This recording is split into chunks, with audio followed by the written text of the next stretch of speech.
عليكم. أعوذ بالله من الشيطان الرجيم.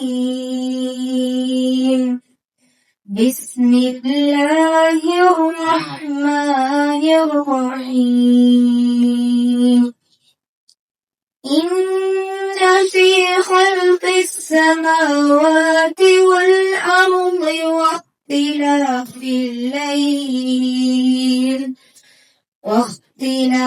الليل والنهار لآيات لأولي الألباب الذين يذكرون الله قياما وقعودا وعلى جنوبهم ويتفكرون في خلق السماوات والأرض ربنا ما خلقت هذا باطلا سبحانك فقنا عذاب النار. ربنا إنك من تدخل النار فقد أخزيته وما للظالمين من أنصار. ربنا إننا سمعنا مناديا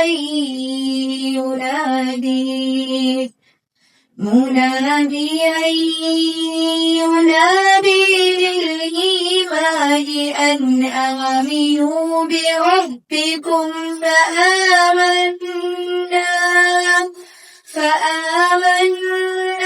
ربنا فاغفر لنا ذنوبنا وكفر عنا سيئاتنا وتوفنا مع الأبرار. ربنا وآتنا ما وعدتنا على رسلك ولا تخزنا يوم القيامة إنك لا تخلف الميعاد. صدق الله العظيم. السلام عليكم ورحمة الله. അടുത്തതായി നാം ഏവരും കാത്തിരിക്കുന്ന പ്രധാന സെക്ഷനിലോട്ട് കടക്കുകയാണ്. I would like to invite our beloved guest, Dr. Farhan Asher, the renowned motivational speaker and experienced counselor to this program. Alhamdulillah. Wassalatu wassalamu ala rasulil amin wa ala alihi wa sahbihi ajma'in. Amma ba'd. ഏറ്റവും സ്നേഹം നിറഞ്ഞ അനിയത്തിമാരെ, ഉമ്മമാരെ, സഹോദരിമാരെ, അസ്സലാമു അലൈക്കും വറഹ്മത്തുള്ളാഹി വബറകാതുഹു. ഏവരെയും ആനന്ദം നിറഞ്ഞ അതിലേറെ ആഹ്ലാദം പകരുന്ന നിമിഷങ്ങളാണ്. എന്തുകൊണ്ടെന്നാൽ നാളെയുടെ വരദാനമായി മാറേണ്ട ഒരു കുന്തരികളുടെ കൂടെ ഇങ്ങനെ ഇരിക്കാൻ പറ്റുക എന്ന് പറയുന്നത് വലിയ ഭാഗ്യം തന്നെയാണ്. അതിലേറെ അങ്ങ് ജില്ലകൾ താണ്ടി ഒരുപാടപ്പുറം മലപ്പുറം ജില്ലയുടെ ഒരു മൂലയിൽ നിന്നാണ് ഞാൻ വരുന്നത്. എന്റെ വീട്ടിൽ നിന്ന് 30 കിലോമീറ്ററുകൾ പോയി കഴിഞ്ഞാൽ പിന്നെ നിങ്ങളൊക്കെ പലരും പോയിട്ടുണ്ടാവും, അല്ലെങ്കിൽ പലരും പോകാൻ ആഗ്രഹിക്കുന്ന ഊട്ടി കേട്ടിട്ടുണ്ടാവും. ഊട്ടിയാണ്, അത്രയും അടുത്താണ്. അപ്പൊ തമിഴ്നാട് കേരള ബോർഡറിൽ നിന്നാണ് ഞാൻ വരുന്നത്. ആക്ച്വലി അപ്പൊ ഇത്രയേറെ ദൂരം സഞ്ചരിച്ച് ഇന്നലെ 9:30 തുടങ്ങിയ യാത്രയാണ്. അൽഹംദുലില്ലാ 2 മണിയായപ്പോ കോട്ടയത്തെത്തി. കോട്ടയം മനുഷ്യരുടെ ആ സ്നേഹം നിറഞ്ഞ ആതിഥേയത്വത്തിന് ഞങ്ങൾ വിധേയരായി. അത്രയേറെ സ്നേഹസമ്പന്നമായിരുന്നു ഞങ്ങൾക്ക് ഇവിടെ ലഭിച്ച ആതിഥേയത്വം.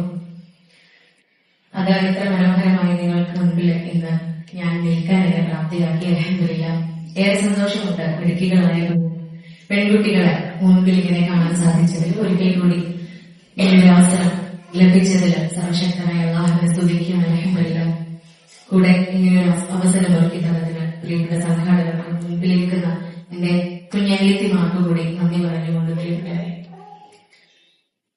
എല്ലാവർക്കും സുഖല്ലേ? സുഖാണോ? അമ്മ സുഖല്ലേ? സുന്ദരിമാരുടെ കൂട്ടത്തിലെ ഏറ്റവും സുന്ദരിമാരായ 2-3 ഉമ്മമാരെ, ഈ സുന്ദരിമാരെയൊക്കെ വാർത്തെടുത്ത വളരെ മനോഹരമായി നിങ്ങൾക്ക് ഗൈഡൻസ് തന്ന് നിങ്ങളാക്കി മാറ്റാൻ തക്ക രൂപത്തിൽ നിങ്ങളുടെ കൂടെ ഇരിക്കുന്ന ഉമ്മമാരെ കാണുന്നത് വളരെയേറെ സന്തോഷമാണ്. അല്ല, ജനറേഷൻ മുസ്ലിം പോലെയുള്ള പുതിയ കാലഘട്ടത്തിന്റെ ഒരു ടോപ്പിക് കേൾക്കാൻ വേണ്ടി അവർ വന്നിരിക്കുന്നു എന്ന് പറയുന്നത് വലിയൊരു സന്തോഷം നിറഞ്ഞ കാര്യം തന്നെയാണ്. അപ്പോലെ എന്നെ കുറച്ചു നേരം നിങ്ങളെ കൂട്ടത്തിൽ കൂട്ടുകയെ, നിങ്ങളുടെ ജനറേഷനിൽ കൂട്ടുവോ? യുവ ജനറേഷൻ ഒരുപക്ഷെ ആൽഫ ജനറേഷനോ അല്ലെങ്കിൽ അതിന് മുമ്പുള്ള ജനതയോ ഒക്കെ ആയിരിക്കും, അല്ലെ? അല്ലെ, നിങ്ങൾക്ക് ഇവിടെ എത്തിയേ? ഒന്നാമത്തെ കാര്യം, ഞങ്ങൾ മലപ്പുറക്കാർക്ക് ഒരു പ്രത്യേകതയുണ്ട്. ഒറ്റയ്ക്ക് സംസാരിക്കാൻ ഞങ്ങൾക്ക് വളരെ ബുദ്ധിമുട്ടാണ്. ഞങ്ങൾ നന്നായിട്ട് കൂട്ടത്തിൽ കൂടി സംസാരിക്കുന്ന ആളുകളാണ്. അപ്പൊ ഒറ്റയ്ക്ക് വിടാനും പറയാനൊക്കെ ഒരു പ്രയാസം, എസ്പെഷ്യലി എനിക്ക്. അപ്പൊ നമ്മൾ ഒരുമിച്ച് പറയുമ്പോൾ കുറച്ചും കൂടെ രസമായിരിക്കും, അല്ലെ? ഞാൻ പറയുന്നത് നിങ്ങൾക്ക് തിരിയില്ലേ? ഉണ്ടല്ലോ അല്ലെ? അതും എനിക്ക് എപ്പോഴും എന്റെ ഉള്ളിലൊരു കൺസേണാണ്. കാരണം എന്താന്ന് വെച്ചാല് ഞാൻ എപ്പോഴും എന്റെ പ്രിയതമ്മന്റെ അടുത്ത് പങ്കുവെക്കുന്ന ഒരു കാര്യമാണ്. ദൂരെ ക്ലാസ്സിൽ പോകുന്ന സമയത്ത് ഒരു 8 years ബാക്ക് തോന്നുന്നു, എനിക്ക് കാസർഗോഡ് ക്ലാസ്സിൽ പോയിരുന്നു. അപ്പൊ ട്രെയിനിൽ വെച്ചിട്ട് എനിക്ക് ഭയങ്കര ടെൻഷൻ. ഞാൻ അക്ഷരക്കാരുടെ അടുത്ത് പറഞ്ഞു, അക്ഷരക്ക നമ്മള് കാസർഗോഡേക്കാണ് പോണേ, അത് പോകുന്നത് മലപ്പുറത്തിന്നാണ്. ഒരുപക്ഷെ ഇങ്ങനെ സംസാരിച്ച് ആ ഒഴുക്കിലെത്തുമ്പോ തനതായ ശൈലി കയറി വരും, അല്ലെ? മലപ്പുറം ശൈലി ഒരുപക്ഷെ എസ്പെഷ്യലി എനിക്ക് കയറി വരും, എന്റെ സംസാരത്തിൽ കയറി വരും. പോകുന്നതാണെങ്കിലും കാസർഗോഡാണ്. അപ്പോ ഞാൻ പറയുന്നത്, എന്റെ വർത്താനം കാസർഗോഡേക്ക് തിരിയോന്ന് ചോദിച്ചു ഞാൻ. അപ്പൊ നൗഷാദൊക്കെ പറഞ്ഞു, ഒന്നെങ്കിൽ അവർക്ക് തിരിയും അല്ലെങ്കിൽ അവർ നട്ടം തിരിയുമെന്ന്. നമ്മൾ നട്ടം തിരിയുന്നില്ലല്ലോ, അല്ലെ? കേരളത്തിലെ ഏറ്റവും ശുദ്ധമായ മലയാളം സംസാരിക്കുന്ന നാടേതാ? സ്യൂ, അല്ലെ? കോട്ടയമാണ്. അവിടെ വന്നിട്ടാണ് നമ്മൾ മലപ്പുറം സ്ലാങ്ങിൽ സംസാരിക്കുന്നത്. അപ്പൊ തിരിയാത്ത പ്രശ്നം ഉണ്ടെങ്കിൽ, ആരെങ്കിലും നട്ടം തിരിയുന്നുണ്ടെങ്കിൽ നിങ്ങൾക്ക് കൈ ടൈസ് ചെയ്യാം, എന്നോട് പറയാം. ഓക്കെ, കുറച്ചു നേരം നിങ്ങൾ നല്ലതായിട്ട് കാണാം. നിങ്ങളുടെ ആ യങ് ചാറ്റിംഗ് ആ ഏജിലേക്ക്, ആ ഒരു എനർജറ്റിക് ഏജിലേക്ക് ഞാനും ഇറങ്ങട്ടെ. 34 വയസ്സായില്ലേ? നിങ്ങൾ ആ കൗമാരത്തിലേക്കൊക്കെ എത്താൻ ബുദ്ധി ഉണ്ടാവില്ലേ? അപ്പൊ കുറച്ചു നേരം നമ്മൾ കൗമാരത്തെ കുറിച്ച് സംസാരിക്കുകയാണ് ഇൻഷാ അല്ലാഹ്. അപ്പോ ഈ ടോപ്പിക്, ഈ പേര് എന്നെ ഭയങ്കരമായിട്ട് ടച്ച് ചെയ്തു, ജനറേഷൻ മുസ്ലിം. പക്ഷെ പേര് കേട്ട സമയത്ത് എന്റെ ഉള്ളിൽ വന്നൊരു ചിന്ത എങ്ങനെയായിരുന്നു, ആക്ച്വലി ജനറേഷൻ മുസ്ലിമ എന്ന പേര് എത്രത്തോളം പ്രസക്തമാണ് എന്നത് ഞാനൊന്ന് ചിന്തിച്ചു നോക്കി. യഥാർത്ഥത്തില് ഒരു മുസ്ലിമിനെ സംബന്ധിച്ചിടത്തോളം, ഒരു മുസ്ലിമിനെ സംബന്ധിച്ചിടത്തോളം ജനറേഷൻ എന്ന ഒരു പേര് ഈ മുസ്ലിം എന്ന പേരിന്റെ മുൻപിലോ പിറകിലോ വെക്കേണ്ട കാര്യമില്ല. കാരണം ഇസ്ലാം ഇസ് എൻ ഐഡിയോളജി. ഇസ്ലാം എന്ന് പറയുന്നത് ഒരു ജീവിത രീതിയാണ്. അത് ജനറേഷൻ അനുസരിച്ച് മാറുമോ? ഇല്ലല്ലോ. അതിന് മില്ലേനിയം ജനറേഷൻ ആയിക്കോട്ടെ, അതിന് മുമ്പേയുള്ള ജനറേഷൻ ആയിക്കോട്ടെ, ജെൻസി ആയിക്കോട്ടെ, ആൽഫ ജനറേഷൻ ആയിക്കോട്ടെ, 2025 മുതൽ ജനിക്കുന്ന ബീറ്റ ജനറേഷൻ ആയിക്കോട്ടെ, വരുന്ന ഗാമ ജനറേഷൻ ആയിക്കോട്ടെ, ഏത് ജനറേഷനിലും മുസ്ലിം ഈസ് മുസ്ലിം. അവിടെ മുസ്ലിമിന്റെ ഐഡിയോളജി ഒരിക്കലും മാറാൻ പോകുന്നില്ല. അന്നും ഇന്നും എന്നും ഒരു മനുഷ്യന് സ്വസ്ഥതയും സമാധാനവും സംതൃപ്തിയും നിറഞ്ഞ ധാർമ്മികമായ ജീവിതം ഭൂമിയിൽ ഫോളോ ചെയ്യാൻ പറ്റുന്ന മനോഹരമായ ഏറ്റവും എളുപ്പമായ ഒരു മതമാണ് പരിശുദ്ധ ഇസ്ലാം മതം, അല്ലെ? ഒരുപക്ഷെ നമ്മള് പരിശുദ്ധ ഖുർആനും തിരുസുന്നത്തും ഫോളോ ചെയ്ത് അതിനെ നമ്മുടെ റോൾ മോഡലാക്കി ജീവിക്കാൻ ആഗ്രഹിക്കുന്ന ഒരു മനുഷ്യനാണ് എങ്കിൽ തീർച്ചയായിട്ടും ജനറേഷൻ മുസ്ലിമ എന്നൊരു തോട്ടിലേക്ക് നമ്മൾ പോകേണ്ട കാര്യമില്ല. അത് ജീവിതത്തിന്റെ ഭാഗമാക്കി മാറ്റേണ്ട കാര്യം മാത്രമേ ഉള്ളൂ. ഫോർ എക്സാമ്പിൾ, മെഡിക്കൽ സയൻസിലെ ഏറ്റവും വാല്യുബിൾ ആയിട്ടുള്ള ഒരു ഇൻവെൻഷനാണ് ഞാൻ നിങ്ങൾക്ക് പറഞ്ഞിരുന്നത്. യഥാർത്ഥത്തില് എഴുന്നേറ്റ് നിന്ന് മൂത്രമൊഴിക്കാൻ പാടില്ല എന്ന് പറയുന്നുണ്ട്. മുസ്ലിം മതത്തിൽ മാത്രമാണ് എഴുന്നേറ്റ് നിന്ന് മൂത്രമൊഴിക്കാൻ പാടില്ല, അല്ലെ? നമുക്ക് ആണെങ്കിലും പെണ്ണാണെങ്കിലും ഇരുന്നാണ് മൂത്രമൊഴിക്കാൻ പാടുള്ളൂ എന്ന് സുന്നത്തായ ഒരു കാര്യമാണ്. അപ്പോ നമ്മൾ ഒരുപക്ഷെ ആലോചിച്ചിട്ടുണ്ടാവും, എന്താ ഇതൊക്കെ നിന്ന് മൂത്രമൊഴിക്കുക, എന്ത് പ്രശ്നം അതിലുള്ളത്, എന്ത് വ്യത്യാസം അതിലുള്ളത്, അതുകൊണ്ട് എന്താ സംഭവിക്കാൻ പോകുന്നത്? പക്ഷേ മെഡിക്കൽ സയൻസ് തെളിയിക്കുകയാണ് വർഷങ്ങൾക്കിപ്പുറം, അല്ലെ? അല്ലെ 500 വർഷങ്ങൾക്ക് മുമ്പേ പ്രവാചകൻ കരീം സല്ലല്ലാഹു അലൈഹി വസല്ലം പഠിപ്പിച്ച ഒരു കാര്യമാണ് നിങ്ങൾ നിന്ന് മൂത്രമൊഴിക്കരുത്, ഇരുന്ന് മൂത്രമൊഴിക്കാൻ പോകുന്നത്. പക്ഷെ സയൻസ് ഡെവലപ്ഡായി ശേഷം മെഡിക്കൽ സയൻസ് കണ്ടുപിടിക്കുകയാണ് എഴുന്നേറ്റ് നിന്ന് മൂത്രമൊഴിക്കുന്ന ആളുകളിലാണ് 70% പ്രോസ്റ്റേറ്റ് ഗ്ലാൻഡുമായിട്ട് ബന്ധപ്പെട്ട രോഗങ്ങൾ ഉണ്ടാവുന്നത്. 70% പ്രോസ്റ്റേറ്റ് ഗ്ലാൻഡ് എന്ന് പറഞ്ഞാൽ പുരുഷ ശരീരത്തിൽ ഉണ്ടാകുന്ന ഒരു ഗ്ലാൻഡാണ്, ഒരു ഗ്രന്ഥിയാണ്. ആ ഗ്രന്ഥിയുമായി ബന്ധപ്പെട്ട് അസുഖങ്ങള് 70% ആളുകളിലും ഉണ്ടാവാനുള്ള കാരണം എഴുന്നേറ്റ് നിന്ന് മൂത്രമൊഴിക്കുന്നതാണ് എന്ന്. അല്ലെ, നമ്മൾ ആലോചിച്ചപ്പോ അന്ന് ഒരു ശാസ്ത്രത്തിന്റെ പിൻബലമില്ലാതെ പ്രവാചകൻ കരീം സല്ലല്ലാഹു അലൈഹി വസല്ലം പഠിപ്പിച്ച മനോഹരമായൊരു വാക്ക് ഒരുപക്ഷെ ചിന്തിച്ചു കഴിയുമ്പോൾ ഇതിലൊക്കെ എന്തിരിക്കുന്നു എന്ന് ചിന്തിച്ചിട്ടുണ്ടാവും. അല്ലെ, പുഞ്ചിരി എന്താണ്? സ്വതയാണ്. അല്ലെ, സഹാബന്മാരെല്ലാവരും ഇങ്ങനെ ദാനധർമ്മങ്ങളൊക്കെ ചെയ്തുകൊണ്ടിരിക്കുക.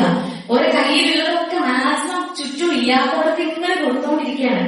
കൂടെ ഉണ്ടായിരുന്ന സഹാബി വന്നിട്ട് പ്രവാചകൻ കരീം സല്ലല്ലാഹു അലൈഹി വസല്ലം അരികിൽ വന്നിട്ട് സങ്കടം പറയാണ്, പ്രവാചകരെ എനിക്ക് ഒന്നും കൊടുക്കാനില്ല, എന്റെ കയ്യില് ഒന്നുമില്ല കൊടുക്കാൻ, ഈ ഉടുത്ത വസ്ത്രം മാത്രമേ ഉള്ളൂ, എനിക്ക് ദാനധർമ്മത്തിന്റെ പുണ്യം കിട്ടുമോ, എനിക്ക് സ്വതന്ത്ര നൽകിയതിന്റെ ഇല്ലാത്തവന് എന്റെ കയ്യിലുള്ളത് കൊടുത്തതിന്റെ പുണ്യം എനിക്ക് കിട്ടുമോ എന്ന് സങ്കടപ്പെട്ട് ചോദിക്കുമ്പോ പ്രവാചകൻ കരീം സല്ലല്ലാഹു അലൈഹി വസല്ലം ചേർത്ത് പിടിച്ചിട്ട് ആ കൂട്ടുകാരത്തെടുത്ത മനുഷ്യരെടുത്ത് പറയുന്നുണ്ട്, നീ നിന്റെ ചുറ്റുമുള്ള ആളുകളെടുത്ത് പുഞ്ചിരിക്കുക, നീ നിന്റെ കൂടെയുള്ള ആളുകളോട് നല്ല വാക്കുകൾ പറയുക. നല്ല വാക്കും പുഞ്ചിരിയും സ്വതന്ത്രയുടെ ദാനധർമ്മത്തിന്റെ പുണ്യം ലഭിക്കുന്നതാണ് എന്ന്.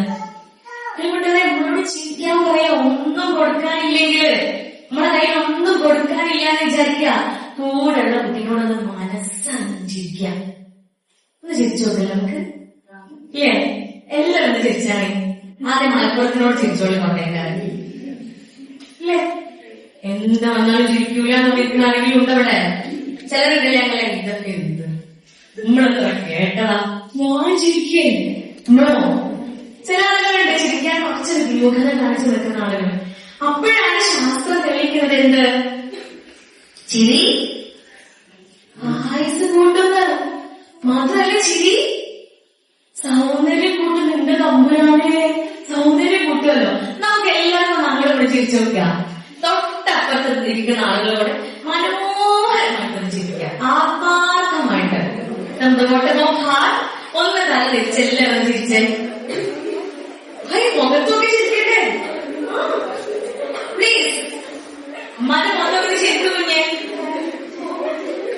രണ്ടുപേരും അങ്ങോട്ടൊന്നോട്ട് നോക്കി ഒന്ന് പുഞ്ചിരിച്ച് നോക്കൂ. എന്ത് ഭംഗിയുണ്ടല്ലേ കാണാനേ. പല്ല് ഏത് നിറമായിക്കോട്ടെ, ഇനി പല്ല് തേക്കാത്തവരുണ്ടെങ്കിൽ ബേജാറാണ്ട. ചിലപ്പോഴേ ജനറേഷൻ മുസ്ലിമൊക്കെ വരാൻ വേണ്ടിട്ടേ ചാടി എഴുന്നേറ്റ് അവധിയല്ലേ ഇന്ന്.